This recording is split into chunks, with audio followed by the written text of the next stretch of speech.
Now all my holes, they're drilled down. So I'll start a new hole and carve a notch, which will eat up more time, but it's necessary. Really important when you are bow drilling, you have it tight. If you're not doing that gypsum, see how loose that is? It's a no-go. Simple clove hitch on one side with this type of cord. You can just tighten it up. Probably about an inch. See how that clove hitch works? You can kind of just move the tail around and lock it off. It's a lot easier than tying a bunch of granny knots, overhand knots. Let's see.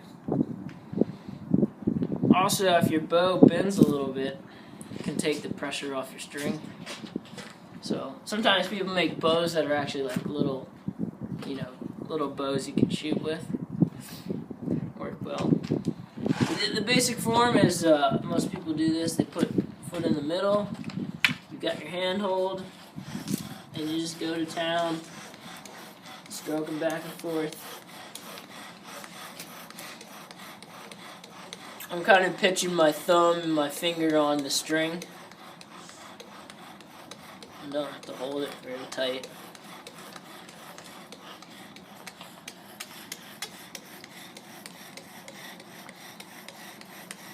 So is it finding the right finesse of going back and forth and pushing down?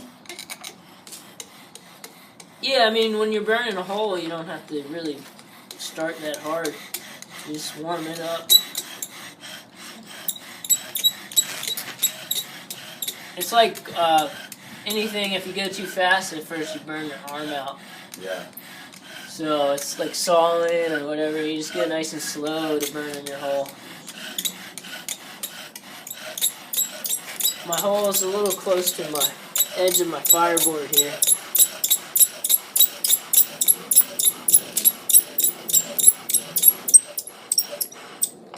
Now, the trick is finding something to oil your handhold with. I just brought soap, but in nature you can find walnuts or green leaves, earwax, stuff like that.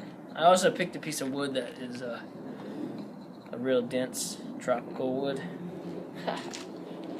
I ran all the way down the tropics. It grows much up here, doesn't it? But there's analoguses to this up here, like locust. What kind of wood is that? It's called lignum vitae. So you can see all the dust.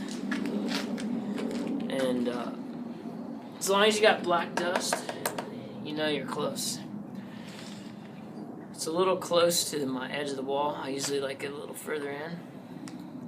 But you burn to the width of the spindle, and then you carve your notch with a saw or thing, and it's basically just a pizza slice. I'll do it down here. You can guide it by just drawing a little pizza slice. For most people, it's a lot easier to do with a saw, unless you have a sharp knife. And then you just beaver chew.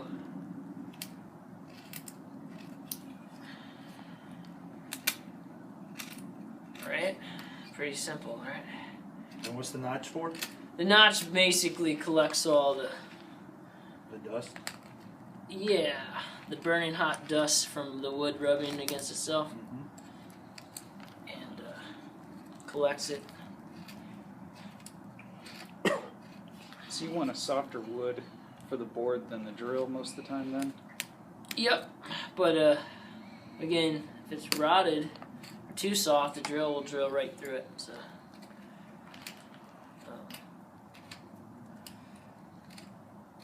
How far in the hole are you trying to make that notch go? Just like a pizza slice. I mean, But I usually end it before the. You don't want to make it too fat right in the middle. But like, do you want to go to like the center of that burn mark? Center. Or? But if it's you just want a point, a really skinny point to the center. Okay.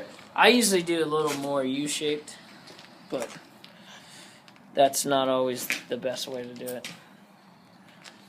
Usually you want it like a perfect slice right to the middle.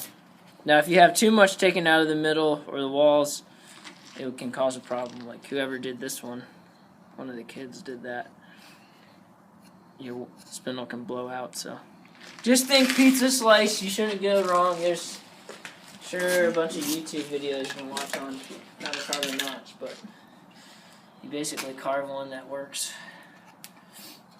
Now a lot of times what's good to do is get a little shaving to catch your coal. Instead of put your tender bundle down there. One, if your tender bundle's down there, it can get wet. Two, it can get caught up in things. So I like to get a pile of dust on a tray or a piece of wood. But so, and then it's important to, depending on what you believe, is to ask for the fire. Make sure you appreciate it. Sometimes that can give you a little extra energy. So how much force are you putting down with your top hand? I don't know.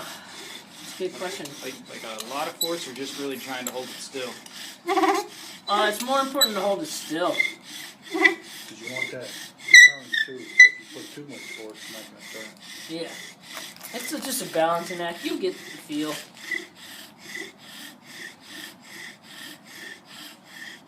So you do this about 30 times and you can speed it up. Problem most people make in the beginning is they speed it up. Got a little wobble in my spindle, see that?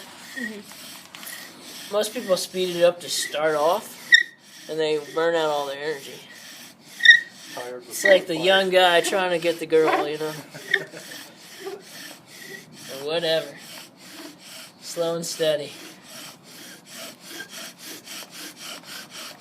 A lot of times if your wood's wet, you have to do it about 6 times. You want to go real slow to dry out the wood.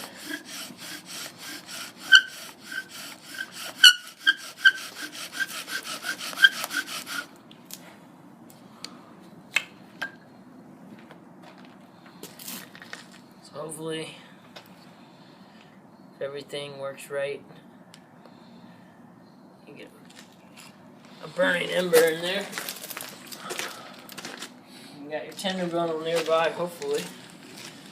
This is cedar bark in here, and this is some tulip poplar.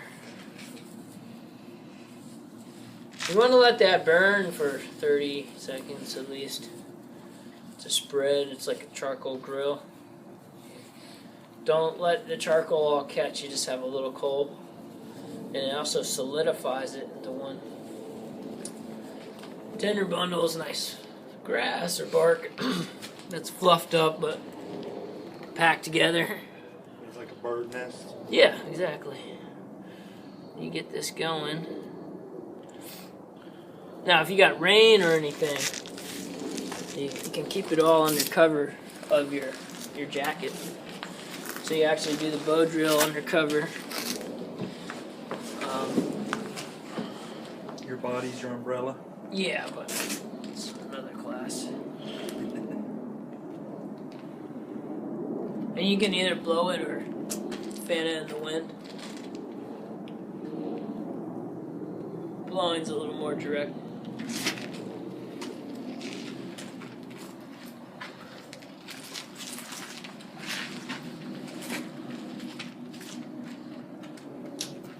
You want your tender bundle to be tight. If it's too loose, it'll burn up. When you put it in there, you want to put it on its side if it's not lit. And put it on its side, slightly overhanging. And then you can blow. You can get down and keep on blowing your bundle while it's still down. You won't burn your hands. And you can add tinder to it. Right now I'm just pushing it into this cave.